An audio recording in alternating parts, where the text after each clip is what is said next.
Good afternoon, everyone. Well, today's Friday, April 13, 2012. And our objective for today is students will be able to utilize sensory details in order to construct a vividly descriptive supporting paragraph. Your warm-up says, underline words in the paragraph below that appeal to the five senses. Underline the words in the paragraph below that appeal to the at least one of the five senses.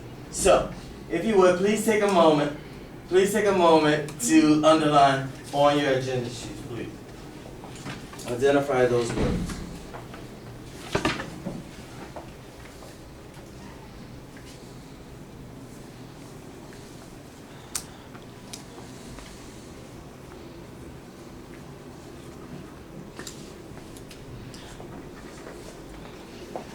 Cindy, if you would, please, share one of the words that you've identified. I identified drum guitar as a sense that you can see. Okay, a sense that you can see because it's color. Okay, thank you very much. And DeAndre.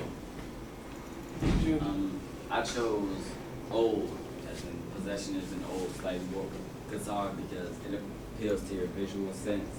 So when you think of old, you see different details in your mind. Okay, thank you very much, sir. And you both are absolutely correct.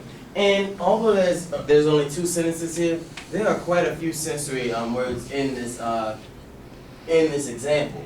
Now, I asked you to identify the words that appeal to senses because I want to speak a brief moment on sensory details. And of course, we all know that sensory details are simply details that appeal to the senses and that we find in our writing. And on last class period, I had you guys write an essay, a narrative essay, on what you did for spring break. So, last class period, we focused on the introduction, but today, our focus will be on the second paragraph, where we're actually focusing on our supporting paragraphs. Because what we want to do, our mission today, is to create a vividly clear picture, all right, through our writing. So, as an example, if you would, I have it listed there. In the interruption, Ms. Simpson, can you please call 6818? Ms. Simpson, can you please call 6818? Thank you. Okay, as I have it listed there, I have Dwayne is my brother. Dwayne is my brother is a very simple sentence. But if I wanted to actually create a picture, all right, in your mind as you're reading this, and I were to change this up, I would going to add several details, such as Dwayne, my slightly older brother,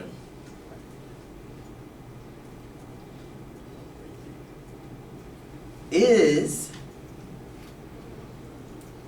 a very successful businessman.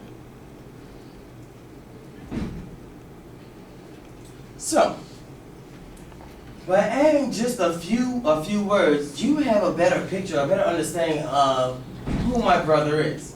All right. Well, you all can see me, and if you know my brother's slightly older, although I'm very young looking, you know my brother is just a little bit older.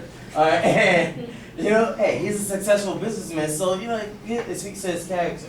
So it gives you a better picture. It paints a better picture. All right. So, if you would, check out the next sentence there. Gregory is my cat. Another simple sentence. Kevin, tell me, what can we do, all right, to add, what sensory details could we add to that sentence, Gregory is my cat, to paint us a more vivid picture of Gregory? You said Gregory is my old fat black cat.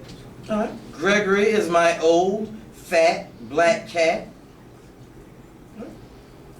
Well, that's definitely painting a picture because now I'm not picturing Gregory as a newborn kitten.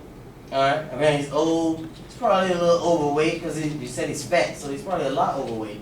All right, and he's black. So you have definitely painted a picture of what Gregory looks like.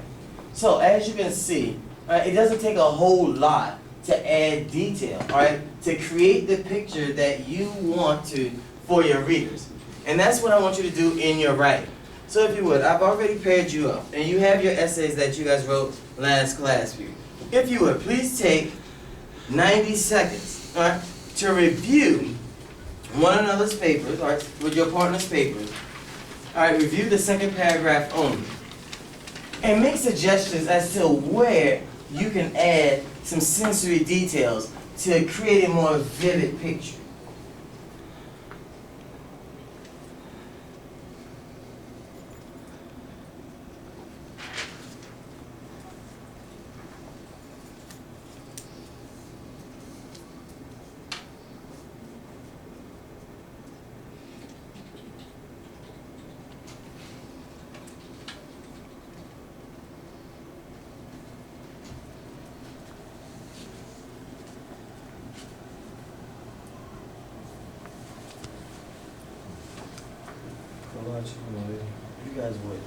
You guys think I have a good example, would you please? Go ahead and put that up for me. Just gonna continue working.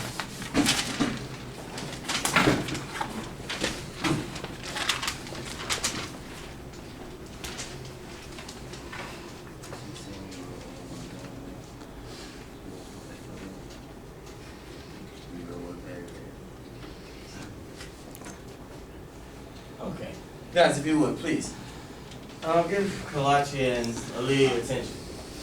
Alright, you guys have a good example. So, where would you, looking at the rubric, alright, looking at the rubric that's actually on your handout, alright, on the 1 to 5 scale, where exactly, alright, initially would you say that this paper fell before making any changes?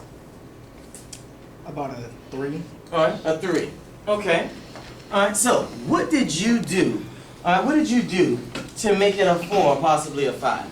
I gave them more details describing the scenes that were in the story. Okay. Example? The person said for 3 days I had to eat soup because I had a tooth pulled out.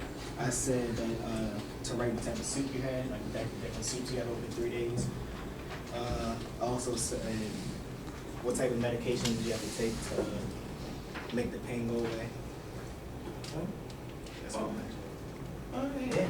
That does give us more detail because I'm thinking over a 3-day period eating chicken noodle soup can get mighty tiring and very uncomfortable. Alright? Thank you very much. Alright? Aaliyah, what do you have?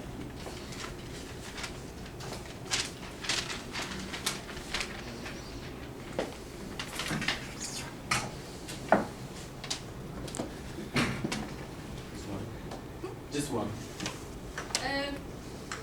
I would give this paper a 2, a 3, because as the first sentence says, the first couples of days were boring, and boring has a capital B, and it should be lowercase, and you put couple, not couples. And most of the words in here are capitalized when they shouldn't be. Okay, but hold.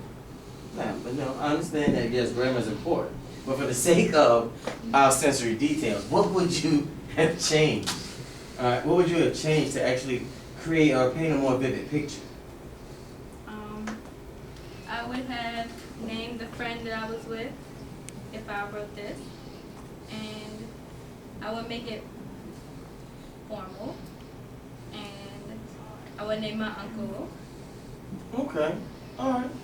That would definitely give us, because you know you could just say friend. It could be any friend. Is your best friend, or is a female or male friend, or what have you. So by being specific, all right, that adds detail. Thank you very much.